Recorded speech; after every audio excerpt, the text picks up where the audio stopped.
ایک اچھی بدعت اور ایک بری بدعت. اچھی بدعت جو ہوتی ہے وہ سنت کے قریب لے کے جانے والی، بری بدعت جو ہوتی ہے وہ سنت سے دور لے جانے والی. اب میلاد شریف کی اس محفل کو آپ دیکھ لیجیے. آج ہم میلاد شریف میں حضور کا تذکرہ کریں گے. حضرت آپ کو حضور کی احادیث سنائیں گے، حضور کا بچپن سنائیں گے، حضور کا جوانی سنائیں گے، حضور کا حسن سنائیں گے، حضور کے کمالات سنائیں گے. سنائیں گے نا؟ ارے بولیے سنائیں گے. کہیں سنے ہیں تو سنائیں گے نا. کہیں سنے ہیں تو سنائیں گے نا. اور اس نے جو ان کو سنایا وہ بھی کہیں سنا ہوگا تو سنائیں. اب اس کو جوڑتے چلے جائیں گے، جوڑتے چلے جائیں گے. یہ سلسلہ کہاں تک جائے گا؟ حضور کے زمانے تک جائے گا، بلکہ حضور کی پیدائش تک جائے گا. پیدائش کے وقت جو تھا اس نے سنا ہے، بعد والے کو سنا ہے، اس نے اپنے بعد والے کو سنا ہے، اس نے اپنے بعد والے کو سنا ہے. کتاب والا جب کتاب لکھ رہا ہے تو اس کو سن کے لکھ رہا ہے، لکھ رہا ہے. وہاں گھر گھر میں ذکر رسول ہوتا تھا. صحابہ جب جمع ہوتے تھے حضور کا ذکر کرتے تھے. صحابہ جب بیٹھتے تھے حضور پاک صلی اللہ علیہ وسلم کی حدیثیں سناتے تھے. حضرت امام ابو ہریرہ رضی اللہ تعالیٰ عنہ تقریباً 6 سال ہجری کے بعد مسلمان ہوئے. 6 سال ہجری کے بعد وہ مسلمان ہو رہے ہیں، لیکن ان کی روایات آپ کو ملیں گی حضور کی پیدائش کی بھی ملیں گی.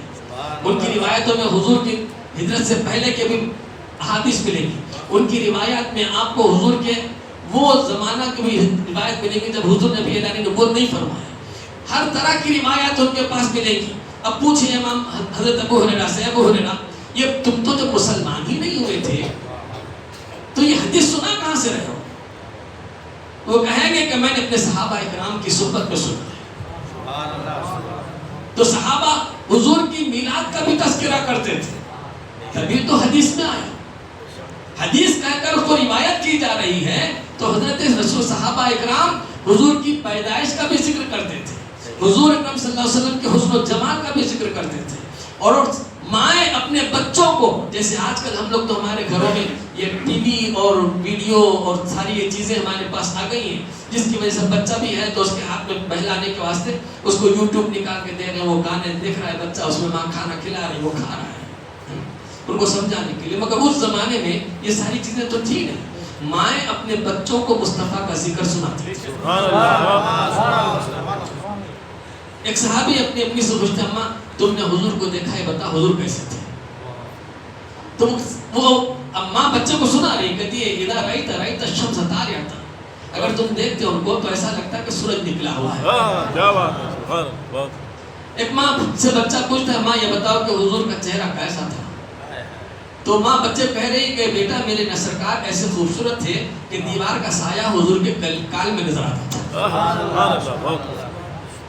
حضرت امام حسن رضی اللہ تعالیٰ عنہ فرماتے میں اپنے ماموں حضرت ہند اپنے حالہ ابھی حالہ، اب آپ یہ سوچیں گے کہ ان کے ماموں کہاں سے آ گئے.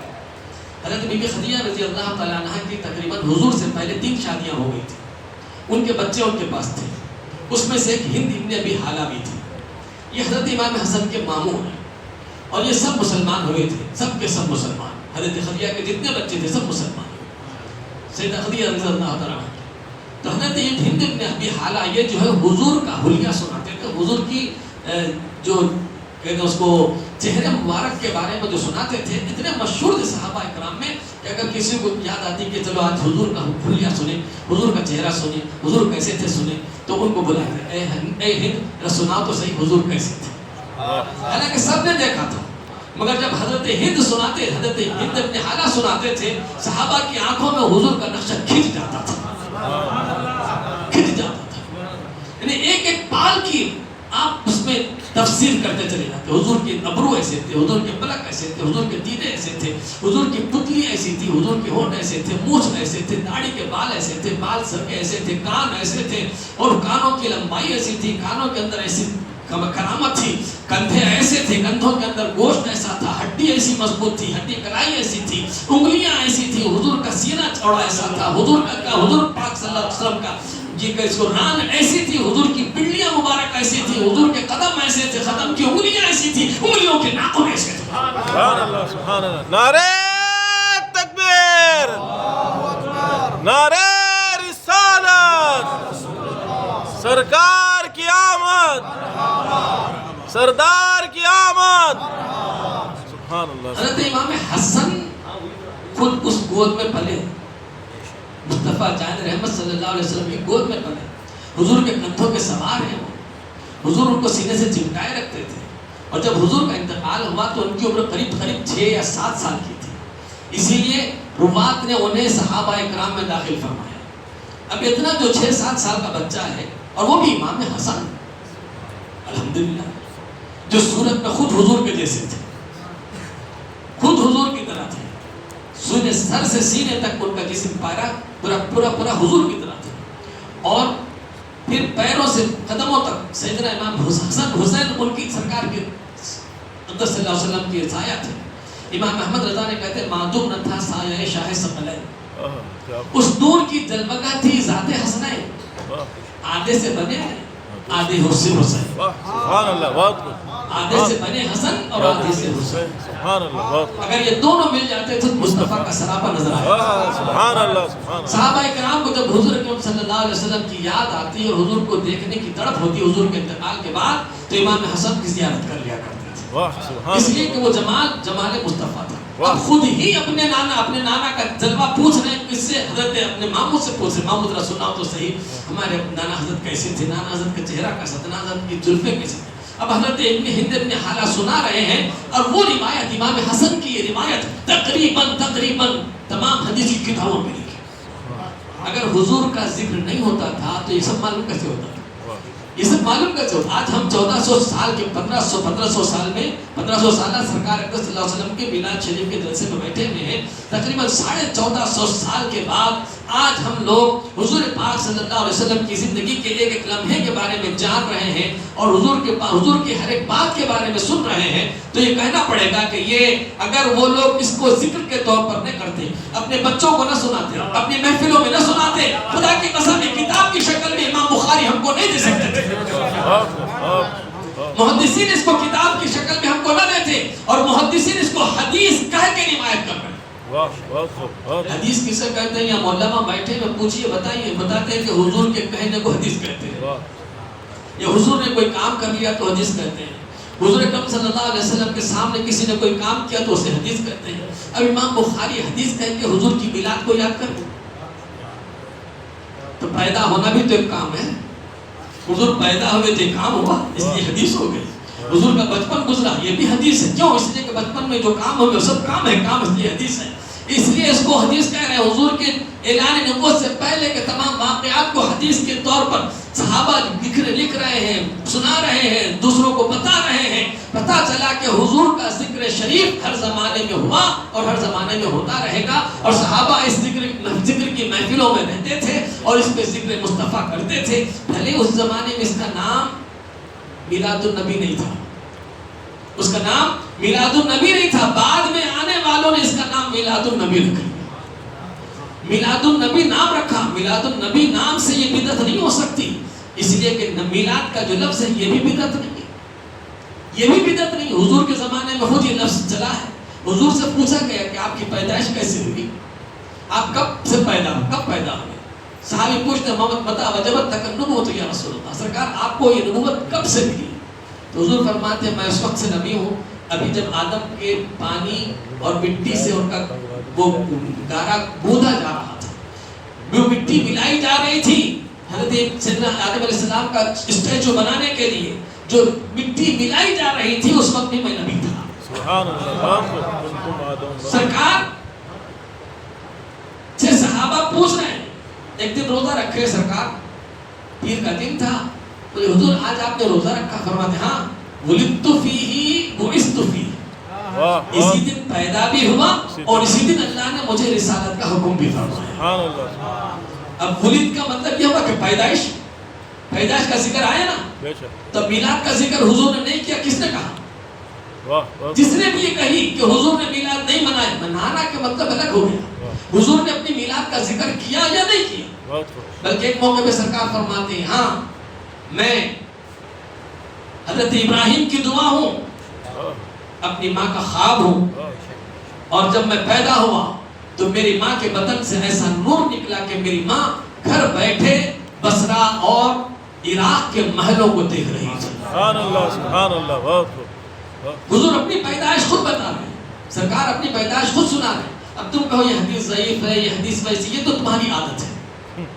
یہ ان لوگوں کی عادت ہے جو ان کو نبی سے چڑ ہے، نبی کے میلاد سے چڑ ہے. جب آپ کوئی حدیث سنائیں گے تو کہیں گے نہیں یہ میلاد ضعیف ہے، یہ ضعیف ہے. ضعیف ہے تو کیا وہ حدیث تو ہے؟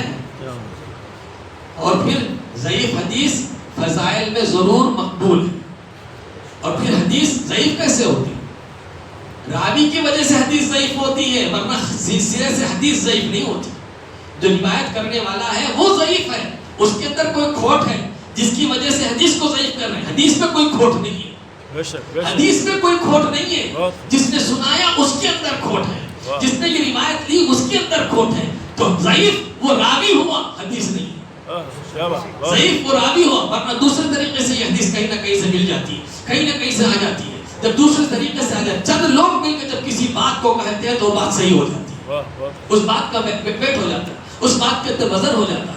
دوستوں رسول پاک صلی اللہ علیہ وسلم کا ذکر شریف کی محفل کا نام ہے میلاد.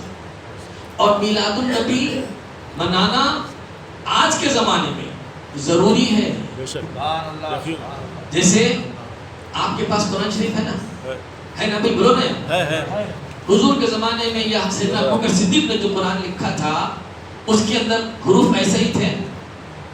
اگر وہ کتاب آج آپ کو، مجھے نہیں، مول صاحب کو دیں یا یہاں ہم بیٹھے ہوئے جتنے لوگ ہیں ہم میں سے کسی کو دیں تو ہم پڑھ ہی نہیں سکتے.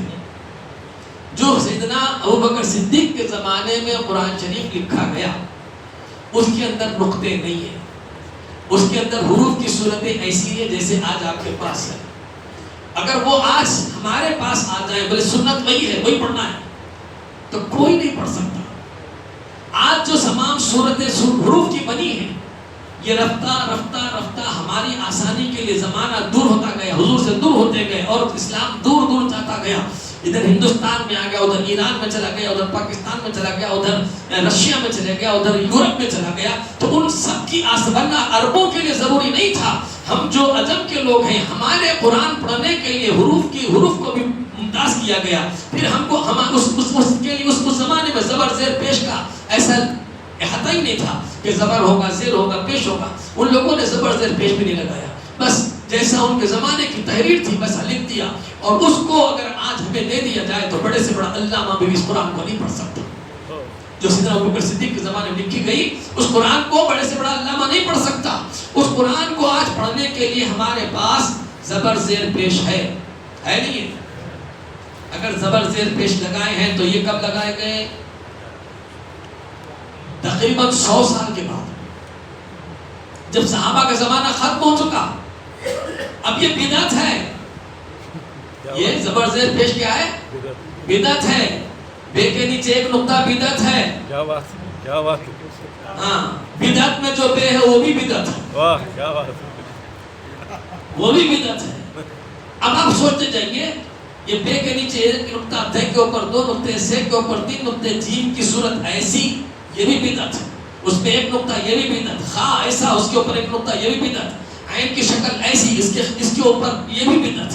خا کے اوپر ایک نقطہ، وہ بھی بدعت. جتنے نقطے ہیں سب بدعت، جتنے زبر زیر پیش ہے سب بدعت، جتنے تجدید سب بدعت، جتنی آیت کے نشان ہیں. کیا بات. الف لام میم آیت کا نشان ہے، بولی ہے نا، یہ بھی بدعت. یہ بھی بدعت. عربوں کے لیے اس کی ضرورت نہیں تھی، صحابہ کرام کو اس کی ضرورت ہی نہیں تھی. کہاں رکنا ہے ان کو معلوم تھا، کہاں سے پڑھنا ہے ان کو معلوم تھا، اور کتنا پڑھنا ہے ان کو معلوم تھا. مگر یہ سب ہماری ضرورت پڑ گئی. اگر یہ ہمارے پاس نہیں ہوتا تو ہم اس کو نہ قرآن صحیح طرح میں پڑھتے تھے اور نہ ہم اس کو صحیح سمجھ سکتے تھے. تو بات سمجھ میں یہ آئی کہ یہ بدعت ہے، لیکن یہ بدعت فرض ہے. کیا بات. آج قرآن کو بغیر زبر زیر کے چھاپنا ناجائز، اس لیے کہ وہ صحابہ تھے یا وہ عرب کے لوگ تھے جن کو قرآن پہ عبور تھا، اپنے کلام پہ عبور تھا، اس کو بغیر زبر زیر کے پڑھ سکتے تھے. آج کا سعودی عرب کا رہنے والا مسلمان بھی بغیر زیر زبر کے قرآن شریف نہیں پڑھ سکتا، نہیں پڑھ سکتا. پورے عرب بولے جانے والے جتنے علاقے، سوڈان کا ہو چاہے وہ افریقہ میں کئی دیش ایسے جہاں عربی زبان بولی جاتی ہے، کوئی بھی بغیر زبر زیر کے قرآن نہیں پڑھ سکتا. اس لیے پوری دنیا میں تمام علماء نے اس بات کو اتفاق کے ساتھ محسوس کیا اور یہ سب کے نزدیک واجب اور ضروری ہے کہ بدعت ہے مگر فرض ہے. سمجھ میں آئی بات؟ تو بدعت کے بہت قسمیں ہیں. بدعت حسنہ تک ہی نہیں رہ جاتی. بدعت کبھی واجب ہو جاتی ہے, بدعت کبھی فرض ہو جاتی ہے, بدعت کبھی جو ہے ضروری ہو جاتی ہے, بدعت کبھی مستحب ہو جاتی ہے. حضور کا ذکر شریف اس زمانے میں صحابہ اکرام جہاں بیٹھتے تھے کرتے تھے. آج ہماری محفلیں ہوتی ہیں تو ہمارے زبانوں پر صرف سیاست زیادہ ہوتی ہے, سیاسی باتیں زیادہ کرتے ہیں, اور ہمارے پاس جو باتیں ہوتی ہیں کرکٹ کی باتیں ہوتی ہیں, فلموں کی باتیں ہوتی ہیں, ہیرو کی باتیں ہوتی ہیں, یا پھر کسی کمپنی کی باتیں ہوتی ہیں. ہماری زبانوں پر کبھی ذکر مصطفیٰ ایسی محفلوں میں نہیں آتا.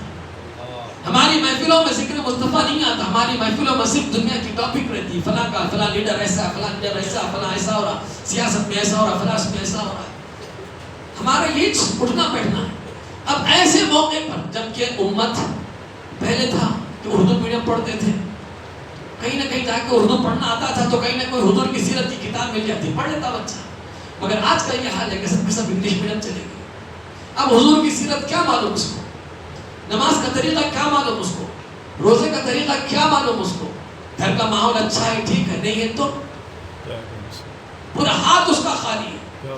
ایسے موقع پر جبکہ لوگ ذکر مصطفیٰ سے بالکل غافل ہیں, حضور کے فضائل, حضور کے مقامات, حضور کے حضور صلی اللہ علیہ وسلم کے احسانات سے لوگ ناواقف ہیں, ایسے موقعوں پر میلاد النبی کے نام سے ذکر نبی کی محفل مقرر کرنا ضروری, واجب اور سب سے زیادہ عبادت کا طریقہ.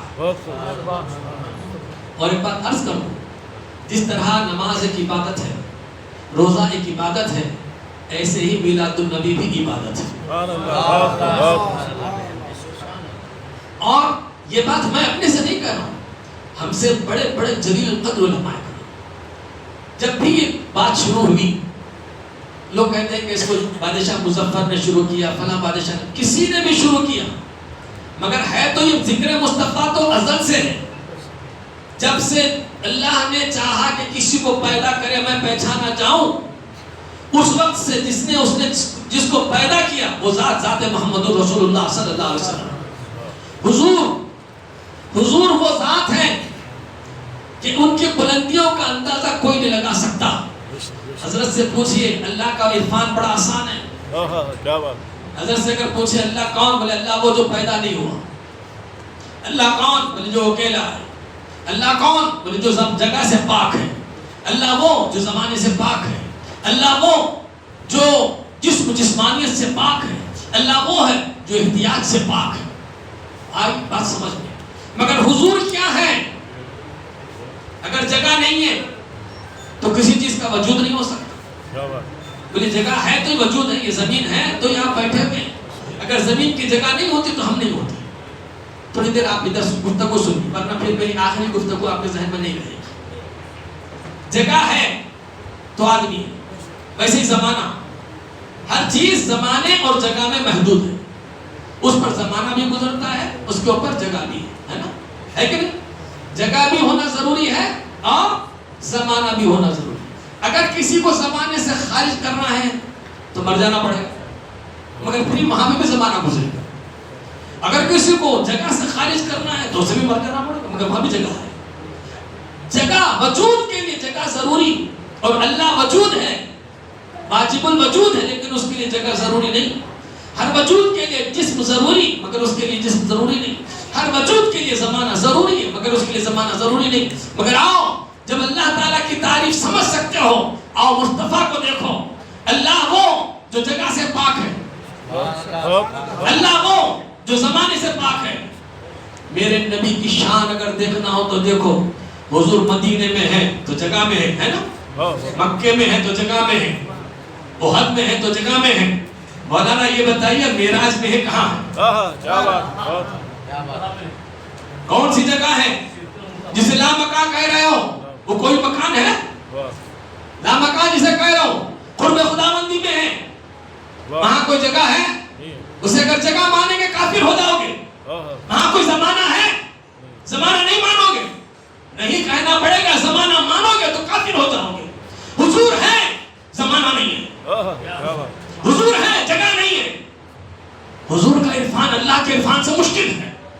بہت خوب ہم بہت اس مقام پہ مصطفیٰ کو دیکھ رہے ہیں. خدا وہ ہے جہاں جگہ جو جگہ سے پاک ہو. خدا وہ ہے جو جسم سے پاک ہو. خدا وہ ہے جو زمانے سے پاک ہو. اے اللہ تو زمانے سے پاک ہے. تو جہاں ہے وہ زمانہ نہیں آئے گا. تو جہاں ہے اس کو جگہ نہیں کہا جائے گا مگر جہاں تو ہے وہاں مصطفیٰ. واہ واہ واہ معراج میں تو جہاں ہے وہاں مصطفیٰ ہے. بولیے ہے ہے قسم کھا کے بولو ہے. زمانہ ہے وہاں نہیں بولیے نہیں ہے نہیں. زمانے سے پاک کون ہے؟ واہ حضور اللہ کی ذات زمانے سے پاک خدا کی ذات. آج حضور بھی دکھ رہے ہیں. واہ معراج میں حضور دکھ رہے ہیں. سبحان اللہ. زمانے سے پاک دکھ رہے ہیں. اور جگہ سے پاک کون؟ اللہ.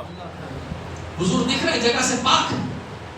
وہی لا مکان کے مکی ہوئے کیا بات. سر عرش تخت نشی ہوئے. بہت خوب. وہ نبی ہے جن کے ہیں یہ مقام. وہ خدا ہے جس کا مقام ہے. نعرہ تکبیر نعرہ رسالت سرکار کی آمد جشن آمد رسول علماء اہل سنت.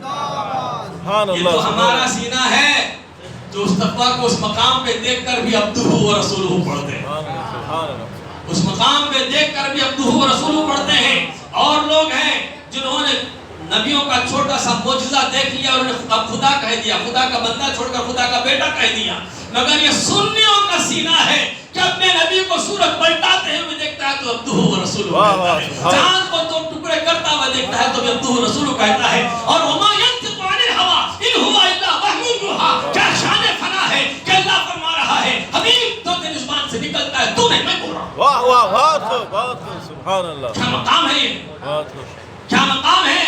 مقام مصطفیٰ سمجھیے کتنا اونچا ہے. اور اس مقام کو سمجھنے کے باوجود بھی ہم عبدہ و رسولہ کہتے ہیں. واہ واہ سبحان اللہ. عبدہ و رسول شرک نہیں کرتے. سبحان اللہ. جب ہم اتنے شرک کو مٹانے والی محفل کر رہے ہیں. میلاد اسی لیے کرتے ہیں. میلاد اسی لیے کرتے ہیں کہ ایمان والوں نبی پیدا ہوئے. واہ واہ بہت خوب. جو پیدا ہوتا ہے وہ خدا نہیں ہوتا ہے. واہ واہ جو خدا ہے وہ پیدا. پیدا. بہت خوب. بہت مصطفیٰ پیدا ہوئے چاہے کتنے ہی کمالات ہوں یہ سب اللہ نے ان کو عطا فرمایا. سبحان اللہ. سبحان اللہ. ان کی جتنی بڑائیاں ہیں سب اللہ نے ان کو عطا فرمایا. سبحان اللہ. اللہ کریم ہم سب کو اپنے آقا مولا محمد رسول اللہ صلی اللہ تعالی علیہ وسلم کے تعلق سے صحیح عقیدہ رکھنے کی توفیق عطا فرمائے. اور حضور کو اپنے جیسا کہنے والی قوم سے ہم کو احتراز کرنا ضروری ہے. حضور کے فضائل و مناقب پڑھتے رہیے. حضور کے معجزات پڑھتے رہیے. اس سے آپ کے دل میں ایمان جاگے گا اور آپ کا ایمان مضبوط ہوگا. حضور کی محبت پیدا ہوگی. سرکار اقدس صلی اللہ علیہ وسلم سے جتنی محبت کرو گے اتنا ہی ایمان مضبوط ہوگا.